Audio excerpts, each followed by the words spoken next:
Merci. Il faut que j'oublie personne. Donc déjà, je vais remercier la section égalité-réconciliation. Ça marche là? Oui? Ouais, il faut que je m'approche un peu plus. Je vais remercier la section égalité-réconciliation de leur organisation et de leur accueil. Remercier les gars qui font la sécu, je crois que ça fait 5 fois que je viens ici et ils ont toujours été là, très efficaces et très discrets. Je vais vous remercier bien sûr d'être aussi nombreux. Vous n'avez jamais été aussi nombreux, ce qui est bon signe, signe de progression. Je ne vais pas oublier aussi de remercier Manu.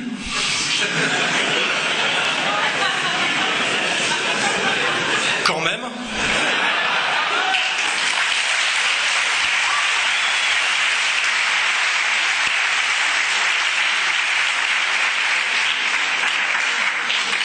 Qui nous a fait une très grosse publicité. Alors c'est un côté pénible parce que effectivement c'est tendu. C'est aussi les gens sont parfois tristes pour moi quand ils lisent les articles des magazines, des journaux. Je pense que vous avez vu les trucs, l'Express, Le Point, VSD, il y a tout eu. Hein. Et c'est vrai que heureusement que j'ai des années et des années de pratique parce que ça pourrait être déprimant de lire les saloperies qu'on écrit sur moi et sur Égalité et Réconciliation. Et les mensonges surtout, incroyables. Et là je pense que c'est un bon exercice pour que les gens prennent conscience effectivement de l'écart abyssal qu'il y a entre la mission normalement qui est celle du journaliste, qui est d'informer honnêtement, et ce que sont devenus les médias dominants. Vraiment ce sont des usines maintenant à mentir et à manipuler. L'avantage c'est que, l'intérêt c'est que visiblement ça ne marche plus trop, puisqu'il y a un effondrement, comme vous le savez, des ventes de tous ce qu'on appelle les médias mainstream. Je crois qu'aujourd'hui même il y a une grève de Libé qui veulent la peau de Demorand, je crois. Je crois que j'ai fait mettre un truc sur le site aujourd'hui j'ai mis pute et bientôt chômeur. Parce qu'avant c'était l'un ou l'autre, bientôt ça va être les deux. Donc tout ça est très intéressant, un peu pénible, mais je pense que c'est très utile en réalité pour que les gens puissent juger déjà que je ne suis pas un paranoïaque et un complotiste, mais qu'il y a réellement quelque chose, un drôle de climat en France, beaucoup on va dire de dérèglements de choses qui devraient fonctionner et qui ne fonctionnent plus. Et surtout, ça me permet de même plus préparer de conférences particulières, parce qu'il suffit de regarder aujourd'hui les événements au jour le jour, et il y a moyen de digresser. Hein. Alors évidemment, le plus gros sujet en ce moment, c'est l'affaire Dieudonné, qui a été un incroyable laboratoire du dysfonctionnement des institutions, du politique et du médiatique. Et ce qui est très symbolique, c'est que ça se fait en plus sous un gouvernement de gauche socialiste, où on voit un ministre de l'Intérieur, c'est-à-dire le chef de la police, ce qui normalement n'est pas très gauchiste, s'acharner contre un comique, il ne faut pas oublier, et un comique très drôle, métis, franco-camerounais, c'est-à-dire un noir, et qui se fait interdire ses spectacles de façon préventive, ce qui en plus ne correspond pas au droit, et surtout qui se fait traiter de raciste, lui qui est un métis, par des blancs. Faut quand même, parce que moi à un moment donné je pose la question de savoir de quelle race est monsieur Jakubowicz, de quelle race est monsieur Finkielkraut, parce qu'on voit quand même qui s'énerve, quoi. De quelle race est le patron du CRIF, j'ai oublié son nom d'ailleurs, monsieur Kuckerman, voilà. Et il me semble que ces gens-là sont des blancs européens qui s'acharnent sur un comique noir, qui est drôle et qui essaie de faire rire sur des sujets effectivement tendus, mais le rire est en général quelque chose qui désamorce la violence. Hein. On n'a jamais vu en général des gens frapper et rire en même temps, enfin, sauf chez certains psychopathes. Et on vit tout ça dans la France des droits de l'homme, de la démocratie avancée, sous un régime de gauche, avec des médias, des politiques qui montent à la tribune pour vous dire, avec le mot haine qui revient en permanence, comme si on parlait à des enfants de CP ou de CE1, quoi, je ne sais pas comment on dit aujourd'hui d'ailleurs, de la petite classe, alors qu'on est censé, ce sont des ministres qui s'adressent à des adultes. Ce qui veut bien dire qu'ils nous prennent totalement pour des imbéciles. c'est quand même très méprisant d'oser nous penser qu'ils vont nous faire croire ça et nous passer en force. Et cette soumission totale des médias dominants, ce qui est très intéressant, c'est de voir que, parce que tout ça nous aide à comprendre, par exemple, que Canal+, qu'on pensait être une chaîne subversive, jeune et branchouille, qui serait le contrepoids de TF1, qui serait une chaîne majoritaire et beauf, on voit bien que finalement, sur l'anti-dieudonnisme, parce que c'est vraiment un bon sujet d'analyse, ceux qui étaient le plus en pointe dans l'acharnement contre Dieudonné, c'était Canal+. Et là, ça fait prendre conscience de certains slogans, qui étaient d'ailleurs des slogans de situationnistes à l'époque de mai 68, qui étaient les plus intelligents de mai 68, et qui disaient « avant-garde, chien de garde ».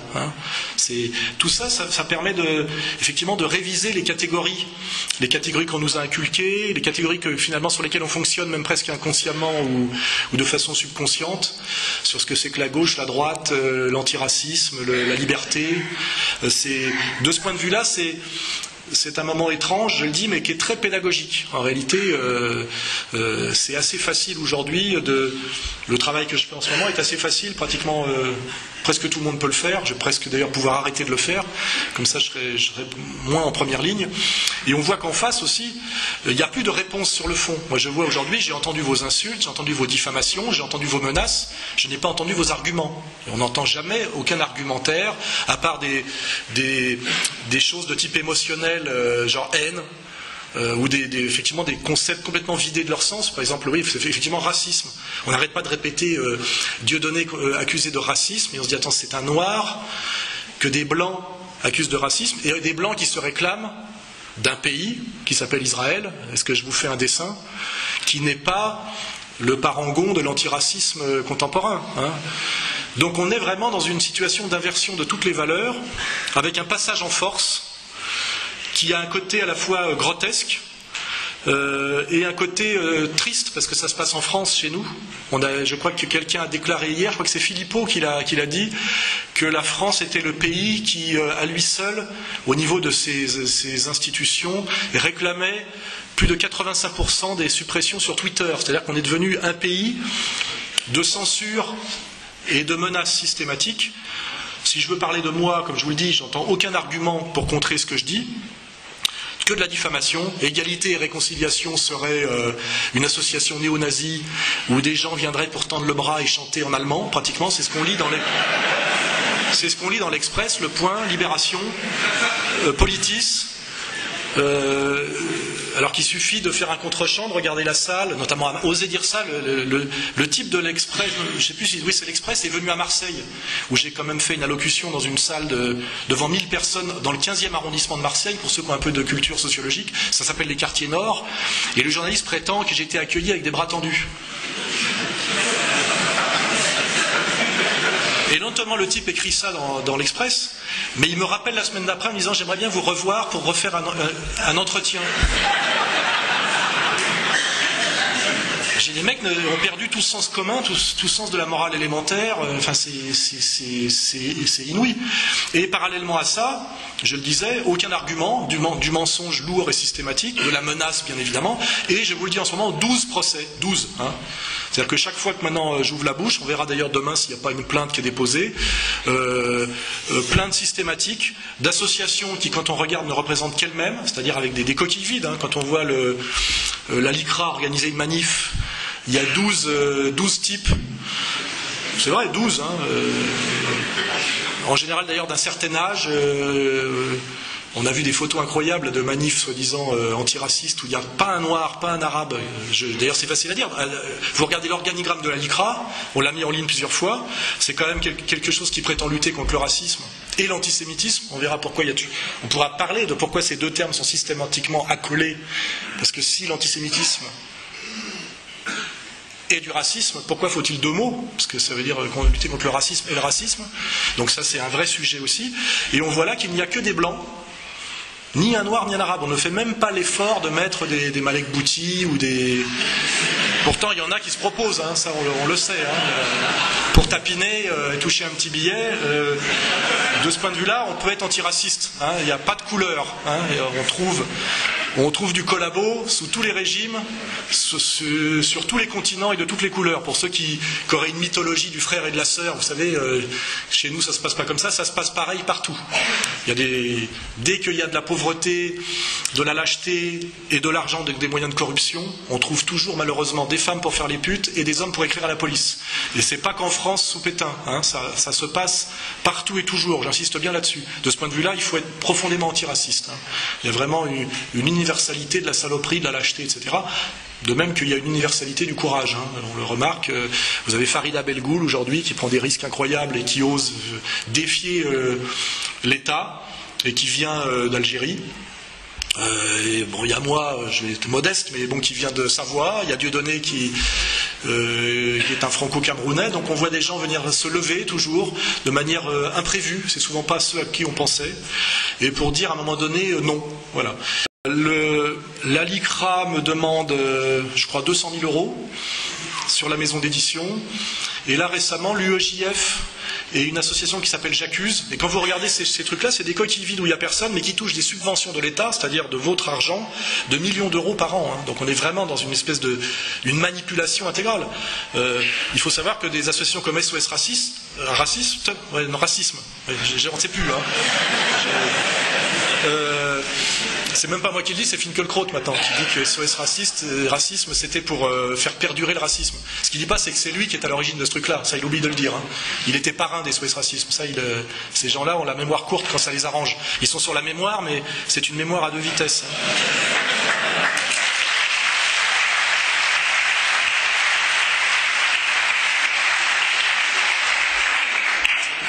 Et donc 200 000 € d'un côté, et là donc les étudiants juifs de France, qui ne représentent, je le dis, ni les juifs, ni les étudiants, ni la France, c'est une petite succursale du CRIF, hein. Il y a le CRIF, la LICRA, l'UEJF, enfin, j'ai des concepts hein, pour tout ça, pour ceux qui ont lu Comprendre l'Empire.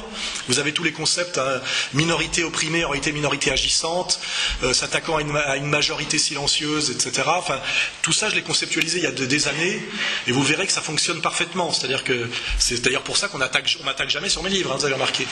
Je suis tout sauf quelqu'un qui écrit des livres. C'est assez bizarre, c'est que ils ont tous sorti mon CV récemment, tous les médias. L'impasse est faite systématiquement sur le fait que j'ai quand même publié à ce jour 13 bouquins, traduits en russe, en anglais pour certains, en japonais, en coréen, en italien. Mais ça, on fait l'impasse dessus. Et à Comprendre l'Empire, qui est quand même le livre qui permet le mieux de comprendre ce qui se passe en ce moment, qui a passé les 70 000 exemplaires en France, ce qui est quand même des tirages et des ventes, parce que le tirage c'est autre chose, qui sont 14 fois supérieurs aux ventes des 4 derniers livres de monsieur Bernard-Henri Lévy.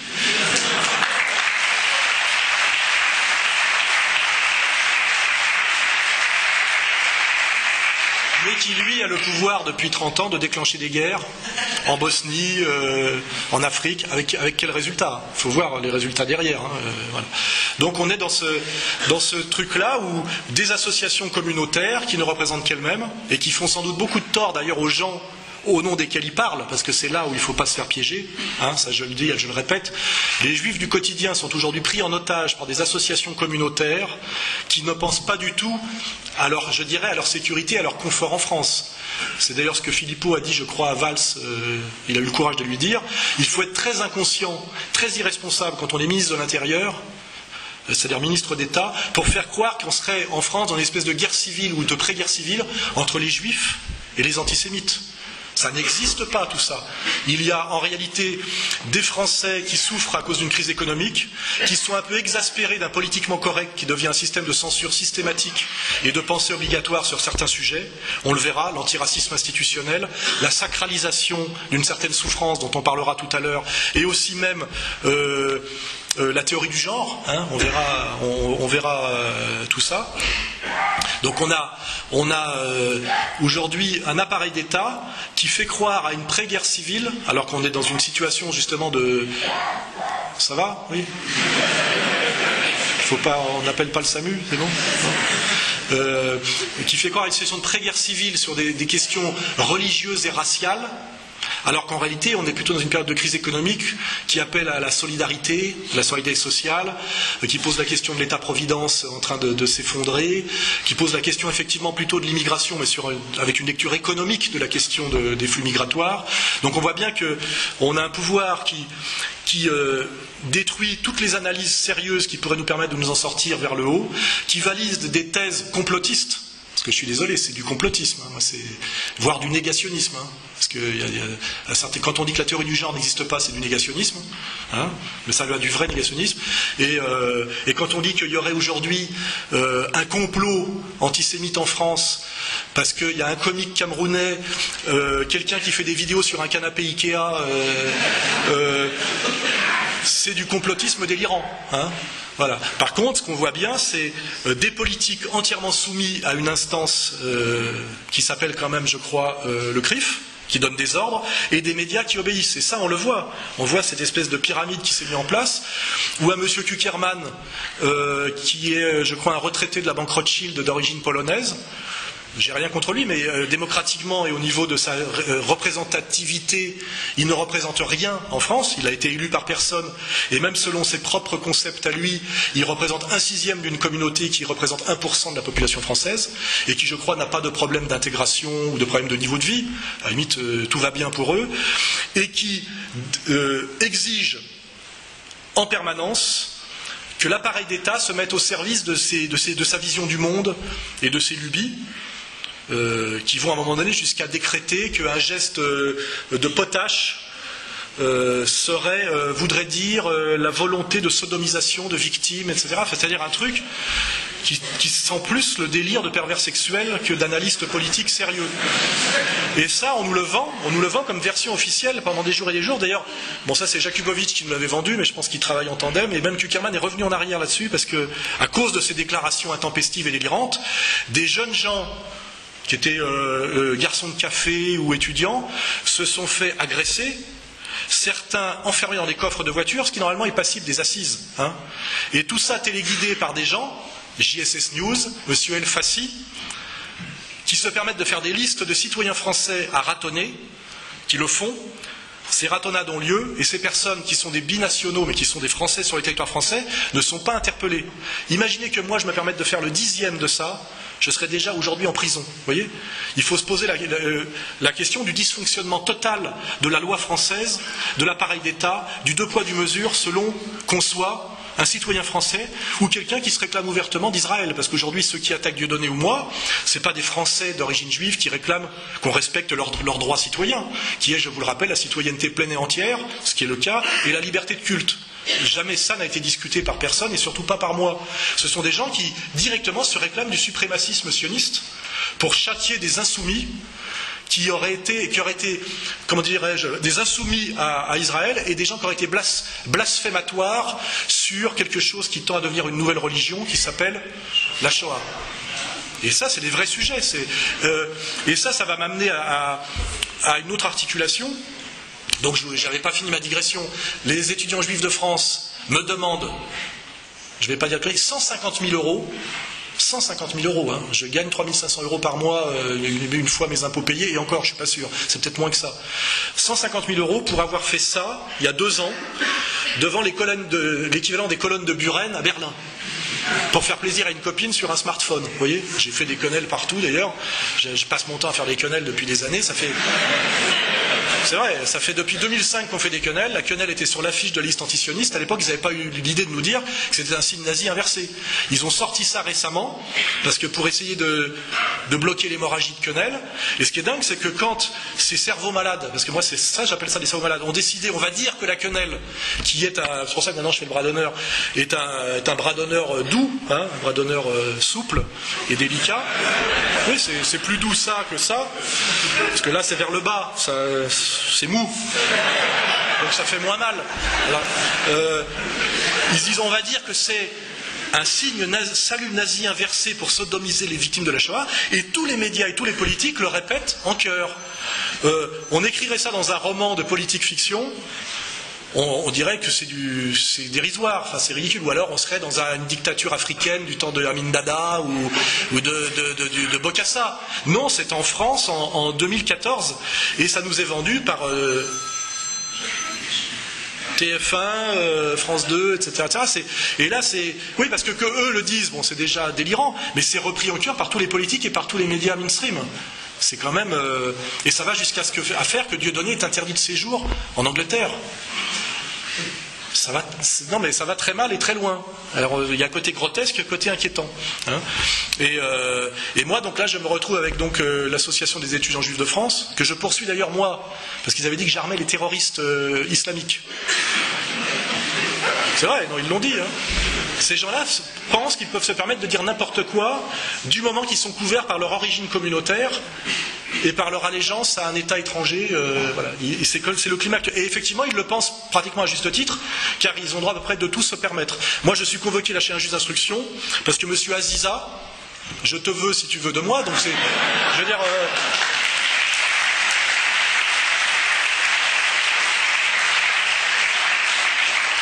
prouve que les commentaires qu'il y a sur le site Égalité et Réconciliation ne lui sont pas favorables. On les modère un peu, mais c'est vrai que ce type a une capacité assez forte par rapport à sa petite taille à se faire détester chaque fois qu'il ouvre la bouche. J'y peux rien, il faudrait qu'il se pose des questions. Gilad Atzmon, d'ailleurs, incite ces gens-là à se poser des questions. Pourquoi on vous déteste à ce point-là de façon récurrente? Posez-vous des questions, plutôt que de continuer à vous faire détester un peu plus. C'est une bonne réflexion, surtout que Gilad Atzmon, lui, est juif et israélien. Donc il pose la question, il est légitime. Et alors, M. Aziza n'est pas content des commentaires qu'il y a sur le site, dont je ne suis même pas le rédacteur en chef et je ne suis pas l'auteur. Et ben, je suis convoqué chez un juge d'instruction. Voilà, donc je passe mon temps à être convoqué chez les juges d'instruction et à la police et à devoir me rendre au tribunal lui envoyer mes avocats. Ça coûte cher, hein, tout ça, c'est fait pour vous épuiser, vous ruiner et vous faire comprendre qu'il faut la fermer. Mais moi, ce que je vois, c'est les commentaires qu'il y a sur les sites JSS News ou sur le site de M. El Fassi, c'est systématiquement du racisme intégral, de l'appel au meurtre et de l'appel à la violence.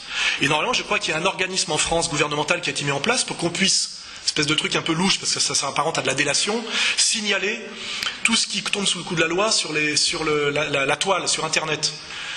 Moi, ce que j'attends de voir, c'est quand est-ce que M. El Fassi, qui est français sur le territoire français, ou le petit patron de JSS News, là, qui s'est vanté d'avoir fait des listes, qui avait outé les gens qui avaient acheté des mugs avec le Dieudonné dessus, etc.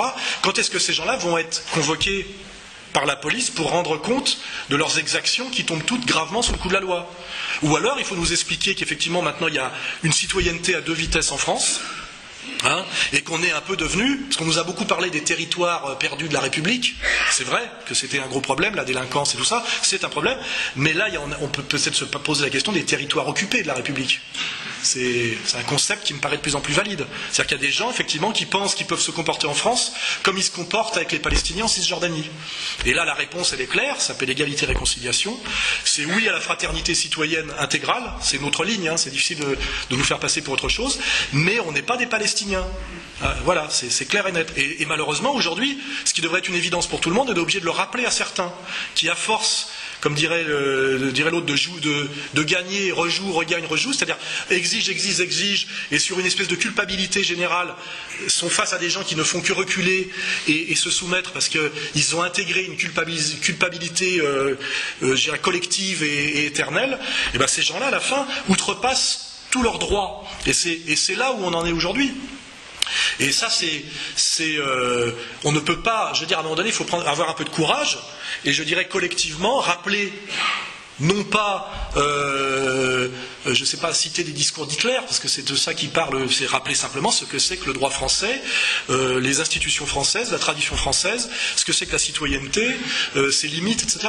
On en est là aujourd'hui. Moi, c'est la seule chose que je demande, et je crois que Dieudonné, d'une autre manière, demande exactement la même chose, qu'on cesse le deux poids, deux mesures, que chacun réintègre ce qu'on appelle la République française bien comprise, et d'autant plus que les institutions françaises sont radicalement et intrinsèquement antiracistes et de gauche. Hein. Je veux dire, c'est issu des valeurs de la Révolution française.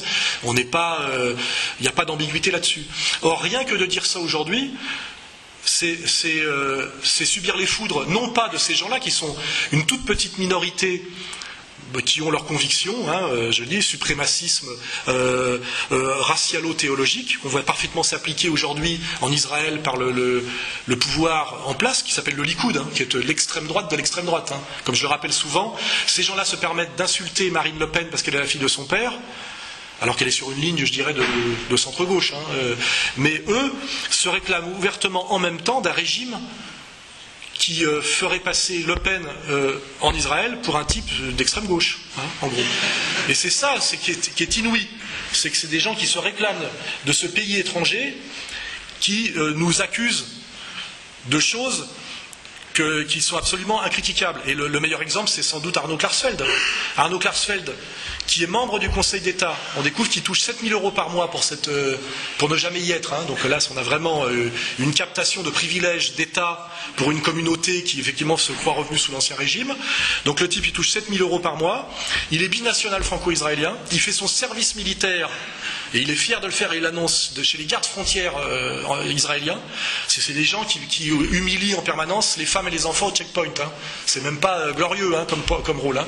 Et en France, il revient et il décrète que Dieudonné n'a plus le droit de s'exprimer parce que selon lui il serait raciste, alors que c'est un métis de gauche comique face à un type qui soutient ouvertement le Likoud israélien. Donc là, on ne peut pas faire plus dans l'inversion de toutes les valeurs, et qui exige à un moment donné qu'on l'empêche de s'exprimer sur le territoire national dans des spectacles comiques.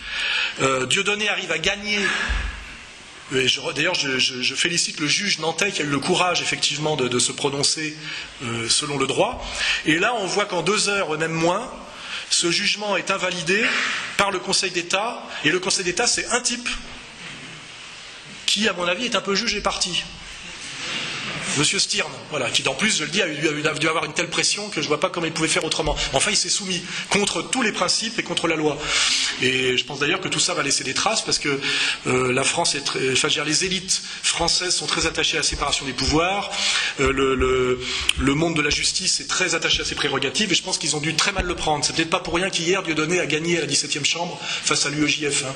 Parce qu'à mon avis, il y a des gens qui n'aiment pas trop qu'on leur dise qu'en fait ils ne doivent être uniquement être une chambre d'enregistrement. Parce qu'aujourd'hui on voit bien, quand on voit la déclaration de ces gens-là à la sortie de la 17e chambre, c'est qu'ils exigent que la justice française soit une pure chambre d'enregistrement de leurs desiderata et de leurs persécutions. On le voit bien, on verra d'ailleurs avec moi, j'ai le procès bientôt, là je le dis, pour ma quenelle à Berlin, l'UEJF et J'accuse, qui sont 2 coquilles vides, me demandent 150 000 €. 150 000 €, c'est... Je ne vois même pas d'où je pourrais les sortir. Hein, pour un geste qui, je vais le répéter, est un geste blasphématoire. Parce qu'on peut rien en dire d'autre. Hein, c'est un geste blasphématoire qui n'est pas fait sur le territoire national, pas sur un lieu, ce qu'ils appellent un lieu de mémoire, mais qui n'est pas un lieu de souffrance. Je le rappelle, à cet endroit-là, à Berlin, il n'y a jamais eu un juif persécuté. Hein, jamais. À un moment donné, les associations communautaires juives allemandes ont décidé, sans doute avec derrière une entourloupe immobilière et un pseudo-artiste qui a touché beaucoup d'argent, ils ont décidé sur 2 terrains de football, c'est horrible, il faut y aller, hein, de mettre des espèces de stèles en béton qui font penser un peu aux colonnes de Buren, et pour humilier le peuple de Berlin, qui, je le rappelle, est le peuple de Berlin est le grand peuple martyr de la guerre à Berlin. Hein, que je sache, il n'y a pas eu de camp de concentration à Berlin. Ceux qu'on a pris plein la gueule à Berlin, ce sont les Berlinois civils qui se sont pris 50 bombardements sur la gueule, puis après le déferlement de l'armée rouge. Il suffit de se cultiver pour voir un peu ça. Et quand on interviewe un Berlinois dans la rue là-bas, ils sont très très agacés, très choqués, très humiliés qu'on leur impose cette espèce de laideur pour leur maintenir effectivement une espèce de culpabilité éternelle. Et je l'ai dit et je le redis pour rigoler, parce que je pense que parfois il vaut mieux rire, cet endroit est le haut lieu de rencontre des homosexuels d'Europe. Et au procès, j'accumule les documents, je vais vous montrer, j'en ai déjà mis sur le site, on voit les mecs montrer leur cul, se faire des pipes, bien sûr. Et c'est tout et n'importe quoi. Les soirs, en fait, c'est une grande tasse pour ceux qui connaissent le monde des homosexuels, puisque moi je suis tout sauf homophobe. Hein. C'est une énorme tasse, c'est-à-dire que c'est le lieu de retrouvailles des homosexuels, parce que c'est un espèce de labyrinthe et c'est très, très facile pour pouvoir s'aimer discrètement. Voilà. Donc, moi, avec ma petite quenelle que j'ai faite il y a 2 ans, je suis très très en deçà du blasphème. Vous regarderez les photos, hein, vous les verrez sur le site, où on a des types le cul à l'air, des types en pleine... etc. etc.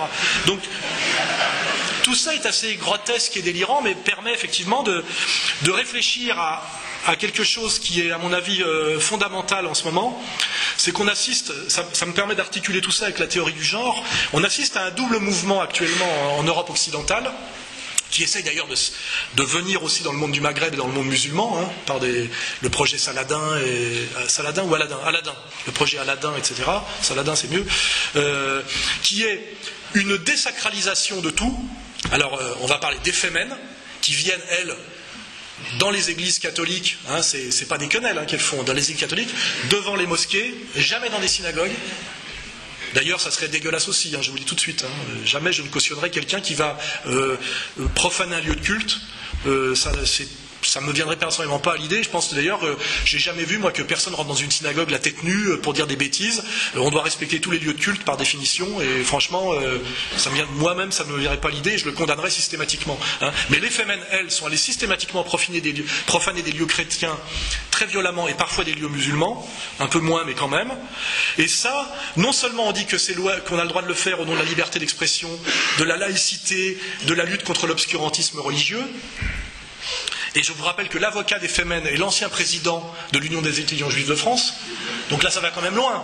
C'est-à-dire que ceux qui me font un procès parce que j'ai fait ça dans la plus grande pissotière de Berlin il y a 2 ans,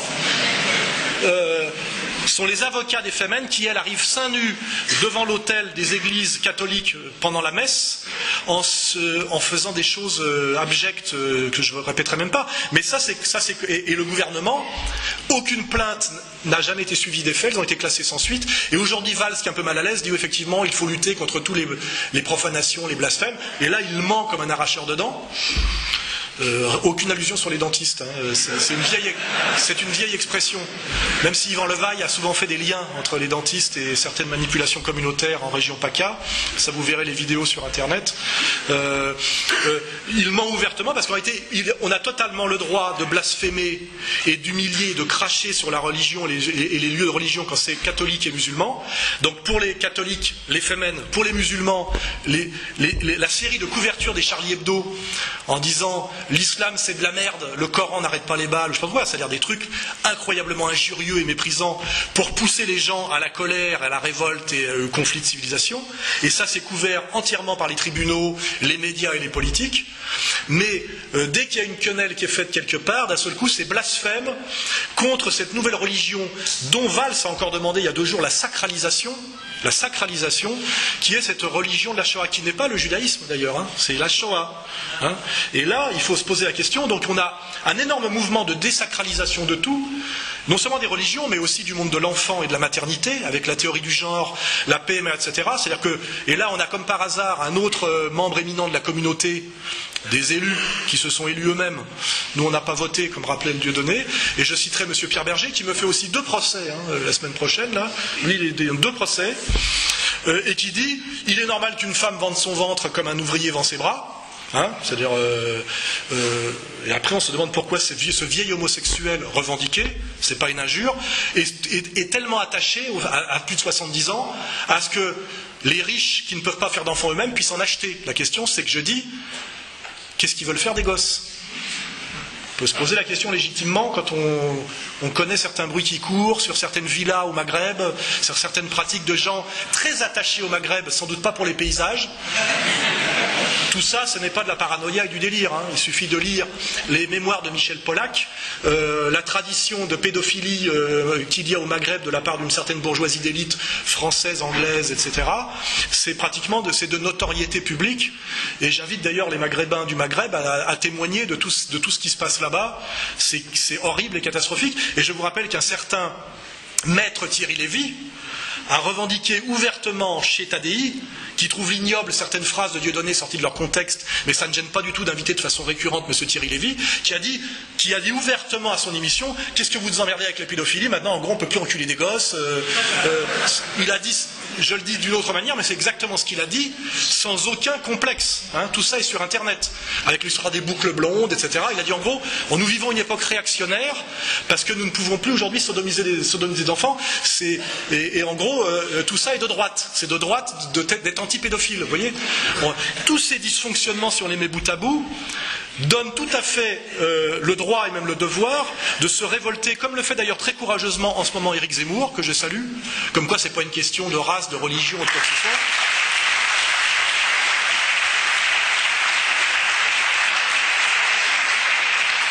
Éric Zemmour qui s'est bien tenu sur Dieudonné, il a dit il ne faut pas raconter n'importe quoi contre Dieudonné, c'est reste quand même un comique dont la phrase sortie de son contexte était à situer dans un dialogue avec des gens.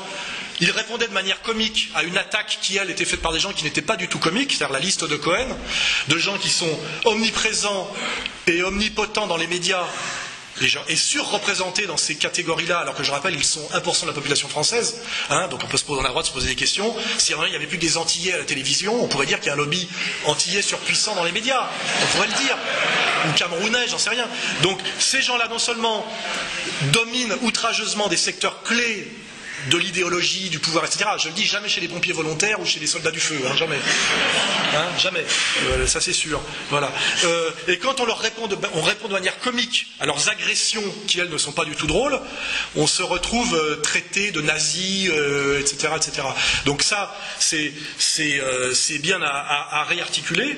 On essaye d'ironiser, comme je le fais en ce moment, sur des gens qui sont d'une très rare violence, dont on découvre finalement la capacité de haine, parce que vraiment, si la haine est quelque part, il suffit de regarder Finkielkraut dialoguer avec Plantu, et on voit où est la haine et où est la névrose, et où est la schizophrénie. Parce qu'on voit bien que finalement ces gens-là sont schizophrènes, parce qu'ils sont dans une logique à deux vitesses, hein, ils sont sur une double éthique, paranoïaques, parce qu'ils pensent que dès qu'on leur dit arrêtez de mettre du phosphore blanc sur les enfants de Gaza, ils vous disent vous voulez réouvrir les chambres à gaz? Non, non, non, arrêtez de massacrer les Palestiniens.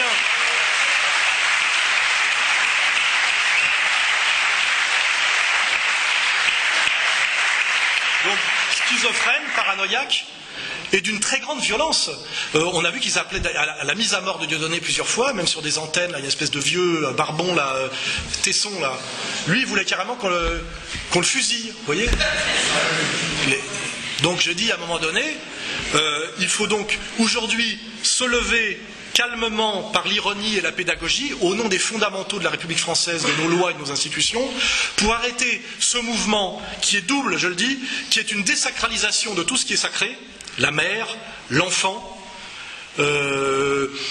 la communauté humaine. Enfin, il est fondamental de rester, comment dirais-je, fraternel pour qu'une société fonctionne. On ne peut pas faire fonctionner une société sur la guerre civile. Les gens sont en train de le découvrir en Égypte, en Tunisie, comme d'autres l'ont découvert en ex-Yougoslavie et comme d'autres l'avaient découvert avant au Liban. Hein. Donc, arrêter cette désacralisation de tout ce qui est sacré, et aussi arrêter parallèlement la sacralisation de quelque chose qui est du ressort, dans un sens, de l'histoire et qui doit être étudié de façon respectueuse et honnête, comme quelque chose qui est l'histoire et qui s'appelle, je le dis explicitement, la persécution des Juifs d'Europe par le régime national-socialiste allemand entre 1933 et 1945.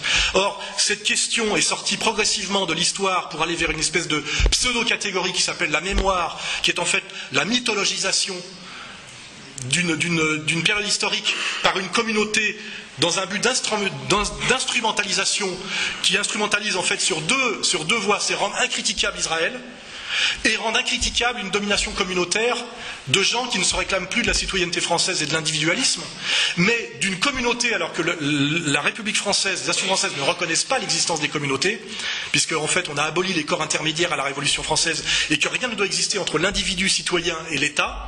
Donc il n'y a pas de représentants communautaires, il n'y a pas de communauté selon l'État français. Or on se soumet aujourd'hui à quelque chose qui se présente ouvertement comme une communauté qui est le CRIF. Donc tout ça c'est du dysfonctionnement intégral. Hein.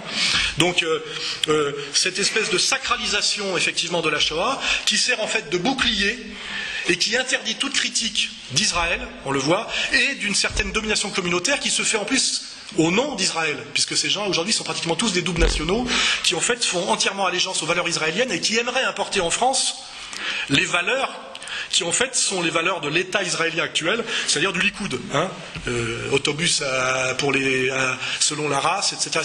Et ça, nous devons dire non calmement, avec humour et pédagogie, parce qu'on ne sait pas jusqu'où ça va aller si nous continuons à nous soumettre.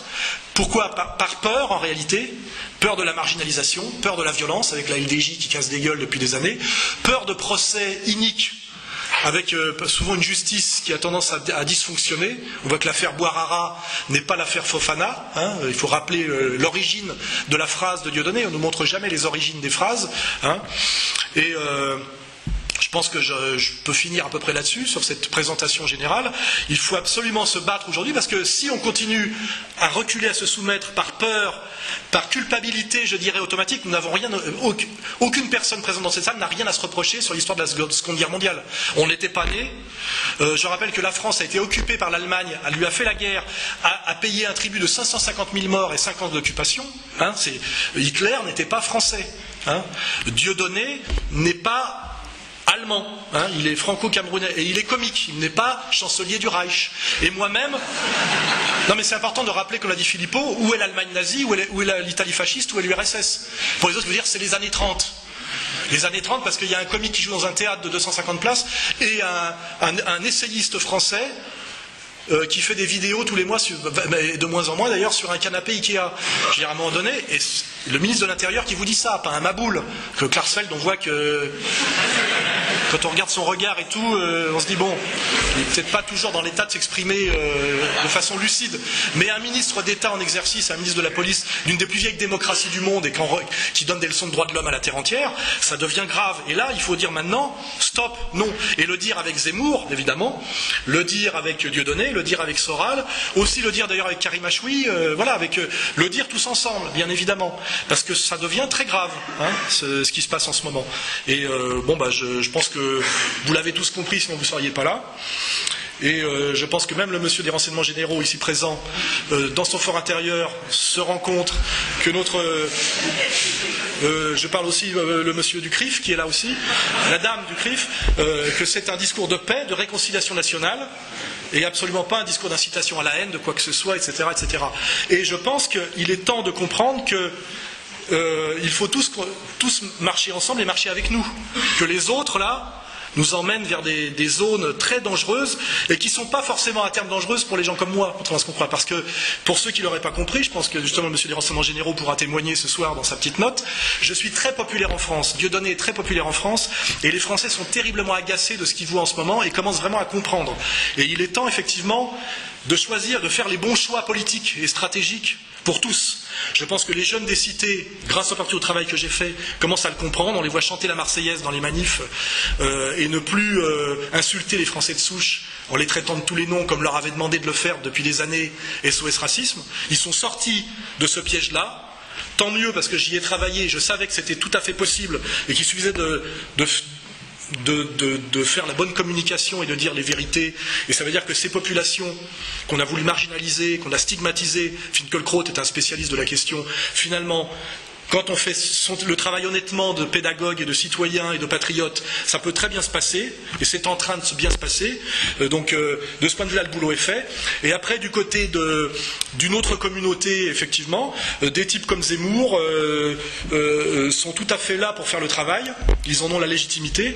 Et il est temps que nous fassions tous ce travail ensemble, car la France, je le répète, est un pays riche, qui a des institutions démocratiques qu'il suffit de respecter, et il n'y aurait été aucun problème pour le vivre ensemble si il y a un peu plus d'intelligence, d'honnêteté, de partage, c'est tout. Il faut quand même le rappeler, la France est un des pays les plus riches du monde. Voilà. Je vais couper parce qu'il y a mon camarade là-bas qui me dit que je déborde. Hein, voilà. Donc...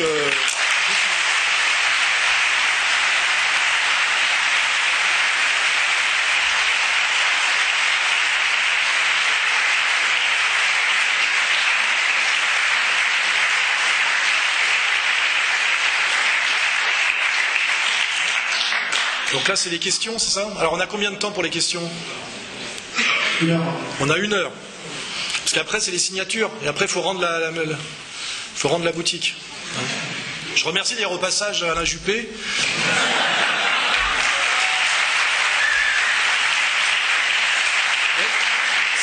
Ça va pas forcément lui attirer ça peut lui attirer des ennuis. C'est vrai que ça fait 5 fois que je viens ici depuis des années et ça s'est toujours bien passé.